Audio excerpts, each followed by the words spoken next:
Il y a de nombreuses années, dans un village niché appelé Ophia, vivait une fille nommée Amaka. Amaka a perdu sa mère alors qu'elle était encore bébé à cause de complications liées à l'accouchement. Le père d'Amaka, Moussa, s'est remarié quand Amaka avait 4 ans avec Mariam. Mariam était une femme charmante. Amaka était très heureuse d'avoir une petite sœur et voulait être tout ce qu'une grande sœur pourrait être.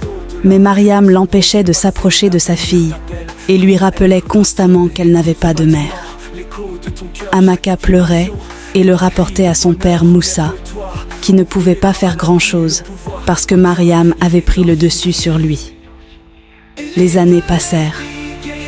Les filles grandirent pour devenir de belles jeunes femmes et leur tête aussi, même en double mesure. Mariam veillait à ce qu'Amaka fasse toutes les corvées, y compris aller à la ferme pour chercher du bois de chauffage, au ruisseau pour chercher de l'eau avec peu de nourriture, tandis qu'Awa restait à la maison à ne rien faire, profitant de toutes les friandises disponibles. Moussa regrettait de s'être remarié. Il a rapidement développé une hypertension artérielle qui a finalement causé sa mort en raison des soucis constants. Amaka était laissée seule dans le monde froid en tant qu'orpheline et était traitée très mal par Mariam et Awa. Le prince d'Ophia était parti du village depuis l'âge de 6 ans pour ses études primaires, secondaires et tertiaires à l'étranger. C'était le moment pour lui de rentrer chez lui, car la coutume d'Ophia est de choisir une épouse. Le secrétaire de confiance du roi, Issa, fut chargé de choisir 6 belles jeunes filles qui seraient au palais lors du retour du roi après une période de 2 mois. Issa choisit Awa, Amaka et 4 autres belles jeunes filles du village. Elles commencèrent toutes à se préparer pour être belles. Qui sait, le prince pourrait décider de se marier avec l'une d'elles et en faire la future reine d'Ophia. Mariam décida de soigner la peau d'Awa pour qu'elle devienne aussi éclatante qu'un miroir. Elle acheta différents produits de soins de la peau et veilla à ne pas manquer aucune de ses routines. La peau d'Awa devint aussi fraîche que du lait, une peau que l'on pourrait facilement décrire comme éclatante. Amaka reçut plus de travail à faire et on lui ordonna de prendre un bain 1 fois tous les 2 jours pour qu'elle paraisse malade, desséchée et non présentable devant le prince pour une exclusion immédiate. L'une des villageoises nommée Salima remarqua ce que faisaient Mariam et Awa à Amaka. Elle leur dit « Mère et fille, ce que vous faites à Amaka est totalement incorrect et inacceptable. Le monde est un cercle vicieux et totalement imprévisible. L'avenir de cette fille vous est inconnu et il pourrait être plus brillant que celui de votre fille. S'il vous plaît, faites demi-tour de ce mauvais traitement avant qu'il ne soit trop tard. » « Dieu m'en garde, » répondit Mariam. « L'avenir de ma fille est assuré et Amaka ne sera jamais à sa hauteur. » Awa dit à Salima, « Il est évident que tu ne me veux pas du bien, alors s'il te plaît, pars maintenant. »« Oh !» répondit Salima, « que la terre, les arbres et tout ce qui nous entoure soient témoins que je vous ai averti. » Il restait un jour avant que les filles sélectionnées ne se rendent au palais. Amaka était totalement heureuse parce qu'enfin, elle serait libérée du travail pendant 2 bons mois, aurait accès à de la bonne nourriture et à des bains quotidiens. Confinée dans les murs de sa chambre, elle fit une petite prière et dit, avec des larmes coulant sur ses joues, « Seigneur, je confie ceux qui sont enceintes entre tes mains, qu'elles ne meurent pas en laissant leurs enfants dans ce monde froid. Garde-les en vie pour élever leurs enfants. Et que leurs enfants ne finissent pas comme moi, Amaka, qui travaille du matin au soir sans nourriture et ne prend un bain qu'1 fois tous les 2 jours. Pas de bons vêtements, pas de bonnes chaussures, pas d'amis, pas de père, pas de mère, juste moi. » Elle s'arrêta et pleura longtemps. Puis elle conclut sa prière par Que ta volonté pour ma vie soit faite alors que je déménage au palais demain. » Le jour arriva. Hawa avait rangé tous ses beaux vêtements, bijoux et produits de soins dans sa boîte, tandis qu'Amaka n'avait ni boîte ni bons vêtements à emporter. Elle décida donc d'y aller avec ce qu'elle portait, car la seule chose importante pour elle était de quitter la maison. Dès qu'elle sortit pour rejoindre Hawa, Mariam lui ordonna de rentrer à l'intérieur. Pour la première fois, Amaka questionna ses ordres et demanda pourquoi. Mariam lui répondit par une gifle très violente. « Alors tu veux aller au palais pour leur dire que tu travailles du matin au soir sans être nourrie et que tu portes une seule robe pour leur faire croire que je ne m'occupe pas de toi. Hein? Sorcière !» Amaka dit. « Mère, s'il te plaît. » Mariam l'interrompit. « Je ne suis pas ta mère. Ta mère paresseuse et faible est dans la tombe. Si tu as quelque chose à dire à ta mère, alors trouve sa tombe. » Elle se tourna ensuite vers sa fille Hawa et dit « Quand ils te demanderont où est Amaka au palais, dis-leur simplement qu'elle a dit que le roi, le prince, les anciens et les habitants d'Ophia peuvent tous aller en enfer, qu'elle n'est pas intéressée. » Hawa dit à Amaka « Ô pauvre fille, essaie d'avoir une mère dans ta prochaine vie. » Elle prit ensuite sa boîte et partit pour le palais. L'espoir d'Amaka de quitter la maison fut anéanti et pour la première fois, elle eut envie d'en finir sur le champ, mais elle ne trouva rien pour exécuter ses pensées. À ce moment-là, Salima apparut sur les lieux et demanda ce qui s'était passé. Mariam dit « Rien ne s'est passé, madame. Rentrez chez vous. » Salima se tourna ensuite vers Amaka et lui demanda ce qu'elle faisait encore à la maison, sans être habillée, alors que ses camarades étaient déjà arrivés au palais. Amaka trouva le courage de raconter à Salima comment sa belle-mère l'avait obligée à s'asseoir et comment elle travaillait du matin au soir, avec peu ou pas de nourriture à manger, et comment elle l'avait aussi forcée à se baigner une fois tous les 2 jours, et que ce qu'elle portait était le meilleur de tous ses vêtements. Salima se tourna vers Mariam et dit « Femme, où est ta conscience? Tu étais censée être un pilier de soutien, un guide et une mère pour cette jeune fille à qui la vie n'a pas été favorable. Mais tu as décidé d'être son cauchemar. Comment dors-tu la nuit en sachant que tu vis sous le même toit avec quelqu'un qui n'a pas mangé ni pris un bain? Comment? Mariam, l'enfant de ta semblable. » À ce moment-là, Amaka était tellement brisée qu'elle dit à Salima « S'il vous plaît, madame, comment puis-je mourir maintenant, parce que je ne peux pas continuer à vivre dans ce monde misérable ?»« Ne dis plus jamais cela, » dit Salima. « Tu es un enfant du destin.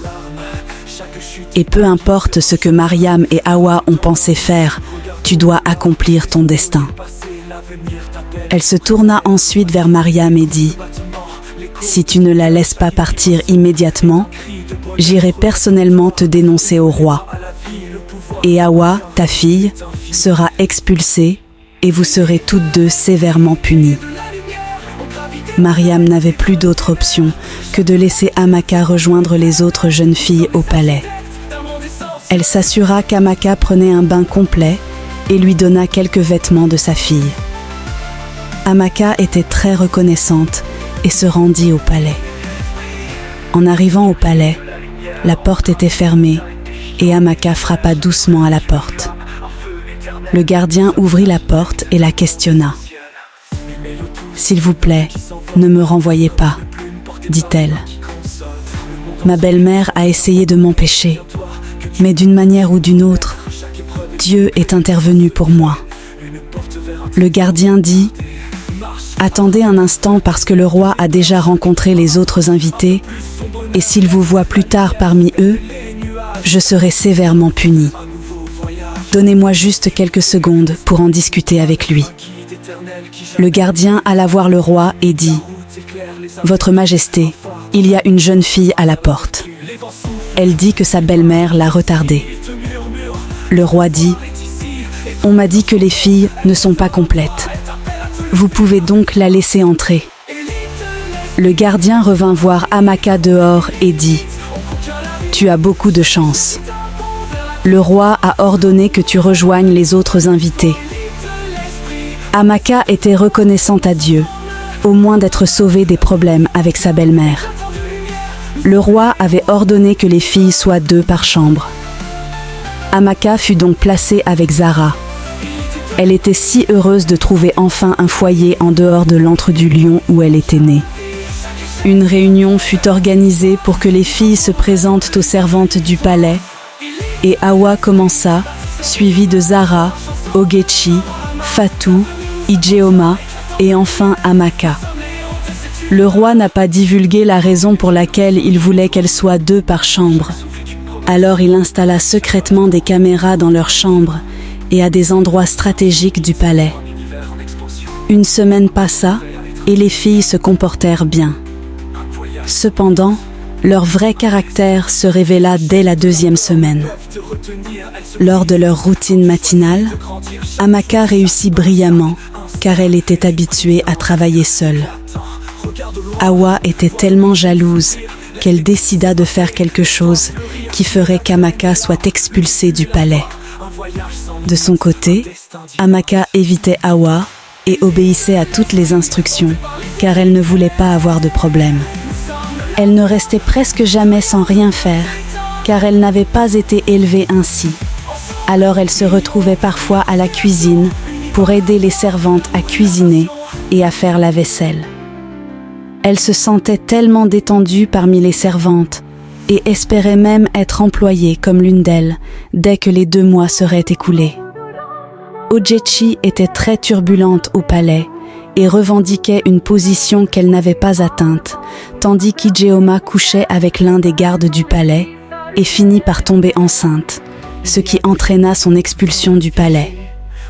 La mère d'Hawa, Mariam, prépara un charme qu'elle introduisit en cachette dans le palais le jour du retour du prince, avec une note écrite expliquant comment Hawa devait l'appliquer. Hawa le frotta sur sa langue le lendemain matin, entra et salua le prince dans sa chambre et immédiatement elle dit « Bonjour mon prince ». Le prince fut envoûté et perdit tout sens de la décence.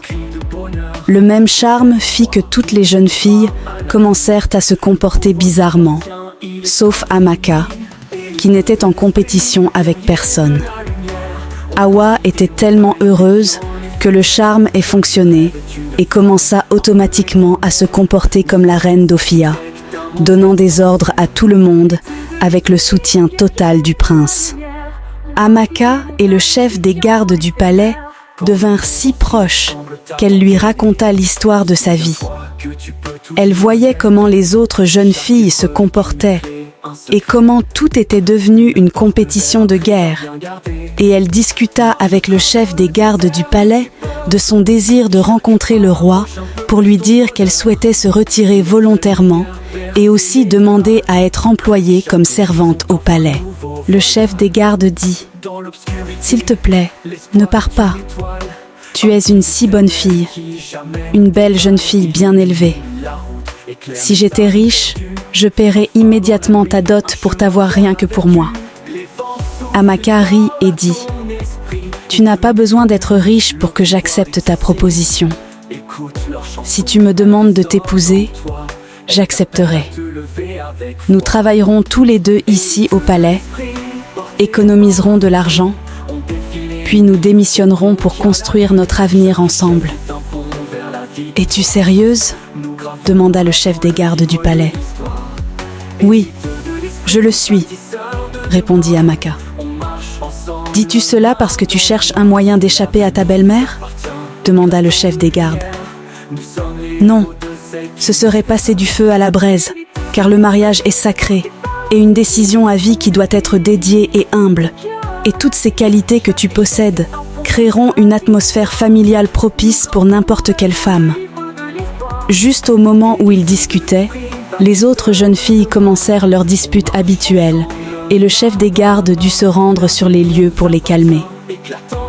Plus tard dans la journée, Amaka alla voir le roi et dit « Longue vie au roi, s'il vous plaît, votre majesté. Permettez-moi de me retirer volontairement de cette compétition. » « Mais pourquoi ?» demanda le roi. Amaka dit « Je ne suis pas à la hauteur du prince d'Ophia. Je ne suis qu'une pauvre orpheline qui a été exposée à une vie dure et n'a rien en commun avec le prince. S'il vous plaît, employez-moi comme l'une des servantes du palais, car c'est là que je me sens à ma place pour gagner ma vie et construire quelque chose à partir de mon destin. » Le chef des gardes du palais entra et fut surpris de voir Amaka avec le roi.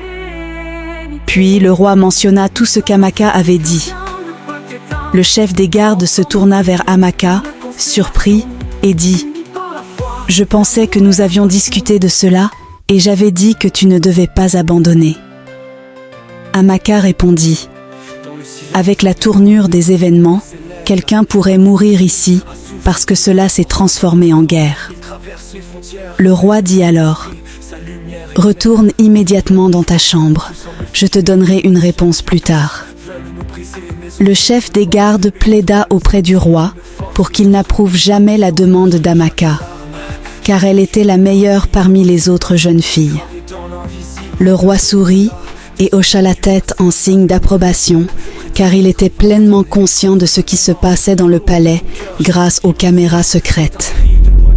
Le roi ordonna aux gardes de rassembler toutes les invitées pour une réunion à huis clos. Sa Majesté remercia toutes les filles d'avoir accepté de rester au palais jusqu'à présent et expulsa Ijeoma et Ogechi pour leurs actes immoraux dans le palais.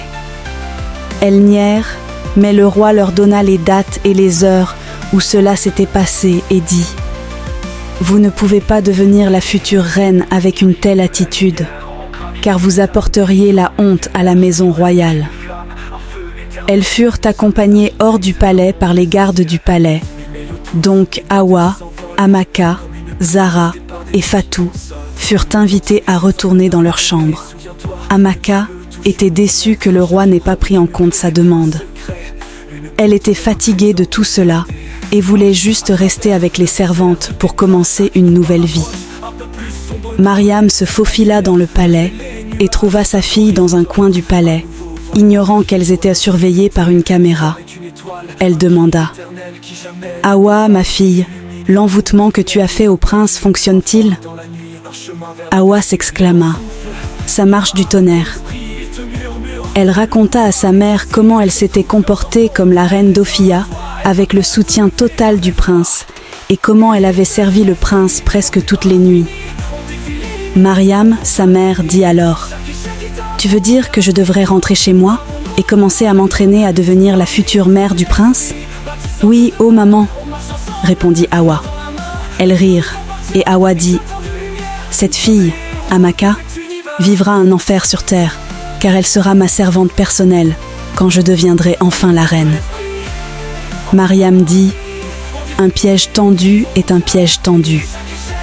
Et quand je deviendrai belle-mère royale, cette Salima recevra une leçon que dans sa prochaine vie, elle apprendra à se mêler de ses affaires. » Awa dit à sa mère de quitter immédiatement le palais avant que quelqu'un n'écoute leur conversation. Le prince, qui avait été envoûté, commença à annoncer qu'il avait fait son choix et qu'Awa était celle que son cœur désirait et la seule qui le faisait vibrer. Amaka ne pouvait plus attendre le dernier jour. Elle eut l'idée de demander au chef des gardes de lui permettre de cuisiner pour les jours restants qu'elle passerait là-bas. Elle espérait que le roi considérerait automatiquement sa demande. Quand il mangerait son repas, le chef des gardes, qui ne connaissait pas les intentions d'Amaka, n'hésita pas à exaucer son souhait. Le roi et le prince ne purent nier que les repas servis au palais avaient un goût différent avec tout en modération. Le roi demanda si un nouveau cuisinier avait été embauché sans son approbation. Le chef des gardes répondit « Non, votre majesté, Amaka a été celle qui a cuisiné et aussi l'esprit derrière certaines des petites décorations du palais. Le roi était impressionné et était assuré à 100% qu'Amaka était la reine idéale pour le prince. Il demanda au prince ce qu'il pensait d'Amaka et le prince répondit « Amaka n'est pas mon genre de femme. J'ai déjà fait mon choix et c'est final. » Hawa n'était pas à l'aise. Avec les 3 jeunes filles restantes, Zara, Amaka et Fatou, elle pensa donc à faire quelque chose de radical pour les faire expulser avant la fin de la compétition afin d'être déclarée automatiquement gagnante. Elle chercha à se battre, mais Zara et Fatou étaient si sages qu'elles l'évitèrent complètement. Mais Fatou tomba dans le piège et le prince devint si furieux qu'il dit « Tu as osé te battre avec ma femme, hein, qui t'a donné cette audace ?» Et il ordonna aux gardes de la jeter hors du palais. Hawa était tellement heureuse de mener la compétition et il restait 2 jours avant la fin du séjour au palais. Amaka retourna voir le chef des gardes et dit « Je tiens sincèrement à te remercier d'être un ami. » Le chef des gardes apprécia aussi qu'elle soit une bonne fille. Amaka demanda ensuite « Peux-tu me rendre un service ? » « Pourquoi pas ? À quoi servent les amis ? » répondit le chef des gardes. Amaka continua « S'il te plaît, aide-moi encore à relater au roi mon souhait d'être employée comme l'une des servantes du palais. Il nous reste 2 jours et sincèrement, je ne veux pas retourner chez moi car ma belle-mère me tuera cette fois-ci. Je préfère rester ici, même si Hawa est couronnée future reine d'Ophia, parce qu'il y aura une limite à ce que je pourrai subir. S'il te plaît, fais cela pour moi. Je t'en prie. » Le chef des gardes dit « Essuie tes larmes, mon ami. Je ferai tout mon possible pour t'assurer ce travail. Je ne veux pas non plus te manquer, et je ne serais pas tranquille si tu retournais, sachant que ta maison paternelle n'est pas un endroit sûr pour toi, et ce que tu as enduré entre les mains de cette femme méchante jusque-là. Merci beaucoup.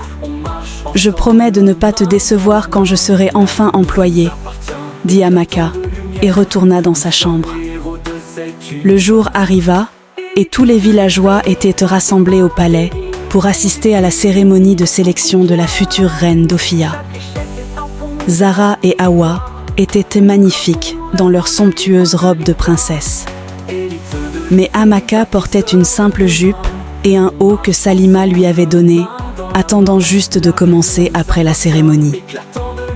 C'était ce qui importait le plus pour elle. Le roi s'adressa à son peuple et dit « Nous savons tous que 6 filles ont été sélectionnées par Issa, le secrétaire du palais. 3 ont été expulsées et ces 3 sont arrivées en finale. Bien que le prince ait fait son choix. Mais comme la coutume du village d'Ophia l'exige, le prince doit le déclarer en présence de tous les villageois. » Et tous les villageois répondirent « C'est vrai, votre majesté. » Le roi continua « Comme nous le savons tous, le prince d'Ophia a été envoyé à l'étranger alors qu'il n'avait que 6 ans, après la mort de ma femme. Et je sais que depuis son retour au palais, la plupart d'entre vous ne l'ont pas vu. Et je sais aussi que la plupart d'entre vous ne peuvent même pas le reconnaître s'ils le croisent en chemin. Alors, mon peuple, permettez-moi de vous présenter le prince d'Ophia. » Les villageois commencèrent à applaudir et il dit « Voici Ekeni, le prince de cette terre. » Tout le monde fut choqué de voir le chef des gardes du palais. Hawa s'évanouit et sa mère resta sans voix. Ekeni, le soi-disant chef des gardes du palais, salua son peuple et leur raconta comment son père, le roi, avait élaboré un plan et combien il en était reconnaissant, car le plan lui avait offert le meilleur cadeau que tout homme puisse demander. Le prince Ekeni dit alors « Mon peuple, la future reine de cette terre, n'est autre qu'Amaka. » Amaka ne pouvait pas croire ce qui se passait, alors elle resta là sans bouger. Elle était juste sans voix. Et soudain, des larmes coulèrent de ses yeux. Le prince Ekeni alla à sa rencontre, essuya ses larmes et ordonna aux gardes d'apporter la robe royale qu'il avait fait confectionner pour elle. Cela restait un rêve pour Amaka, car elle ne croyait pas que le Seigneur serait si prompte à intervenir pour elle. Elle porta la robe et était ravissante. Mariam et Hawa, honteuses et incapables d'assister à la scène d'Amaka, couronnée future reine d'Ophia, durent quitter le palais en courant. Des mois passèrent, et Hawa découvrit qu'elle était enceinte du soi-disant prince qu'elle avait rencontré au palais. Pour découvrir ensuite que le roi l'avait embauchée quelque part et l'avait payée, elle porta la grossesse à terme et devint mère célibataire. Si vous avez aimé cette histoire, abonnez-vous et laissez un petit commentaire chaleureux pour m'encourager. Dites-moi également dans les commentaires depuis quel pays vous avez suivi cette vidéo. Le pouvoir est ici, écoute leur chanson, elle résonne en toi, elle t'appelle à te lever avec foi. Élite de l'esprit, porté par l'infini, on défie les limites, on conquiert la vie. Chaque échec est un pont vers la victoire, nous gravons nos rêves dans le livre de l'histoire. Élite de l'esprit, bâtisseurs de demain, on marche ensemble, main dans la main. L'avenir nous appartient, éclatant de lumière, nous sommes les héros de cet univers.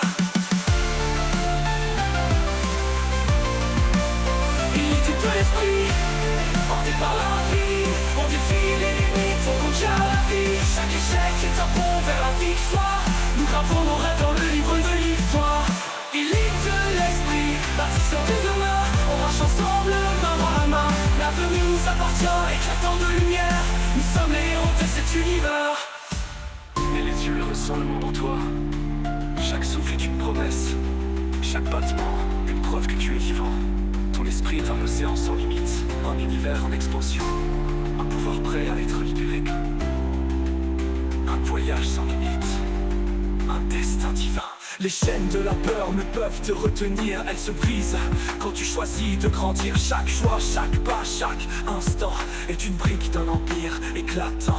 Regarde au loin, vois l'horizon s'ouvrir, laisse tes doutes s'effacer, laisse-toi fleurir. Tu es la graine et l'arbre, le début et la fin, un voyage sans limite, un destin divin. Élite de l'esprit, porté par l'éternité, nous sommes la flamme que rien ne peut t'éteindre.